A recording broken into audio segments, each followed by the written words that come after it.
شرع میں سے تھے، لیکن کوئی شریر مقتدی ایسا بھی تھا کہ جو ان کے خلاف بھی جھوٹے الزامات لگائے، اور پھر یہ الزام کہ نماز ٹھیک طریقے سے نہیں پڑھتا۔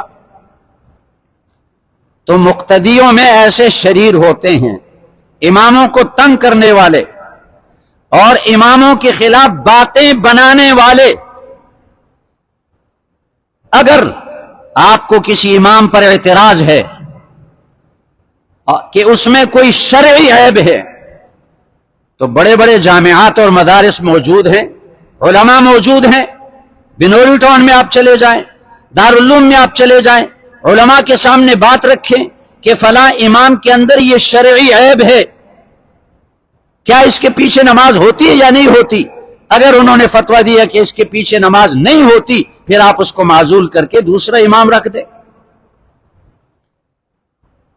لیکن خواہ کی باتیں بنانا، اس کا نتیجہ ذلت اور رسوائی پر پہنچے گا۔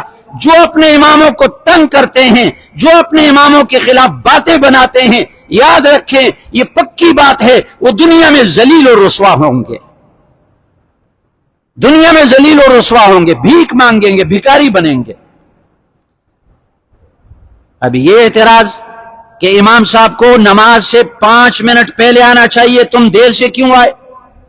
تم نے 5 منٹ پہلے آنا چاہیے، اس طرح کی باتیں امام کے خلاف بناتے ہیں۔ فلاں امام صاحب کی آواز اچھی نہیں ہے، بھئی قرآن تو صحیح پڑھتا ہے، تمہیں آواز سے کیا فکر؟ اور فلاں امام ایسا ہے، فلاں امام ایسا ہے، ایسی باتیں اس کے طرف منسوب کرتے ہیں۔ میں نے خود سنی ہے کہ امام صاحب مسجد میں جو داخل ہوتے ہیں تو اپنے جوتے جھاڑتے نہیں ہیں۔ اب یہ کوئی عیب ہے؟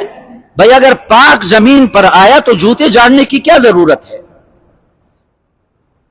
تو چونکہ میں مجبور ہوا ہوں اور میں نے اس میٹروول کے 4 مسجدوں کے اماموں کے حالات سنے، انہوں نے خود بتائے، معمولی بہانوں پر کمیٹی والے ان کو تنگ کرتے ہیں، مقتدی ان کے خلاف باتیں بناتے ہیں، تو ان کا انجام بالکل ایسا ہی ہوگا جیسے سعد ابن ابی وقاص رضی اللہ عنہ پر کہ الزام لگانے والے وہ ذلیل ہوئے، وہ رسوا ہوئے۔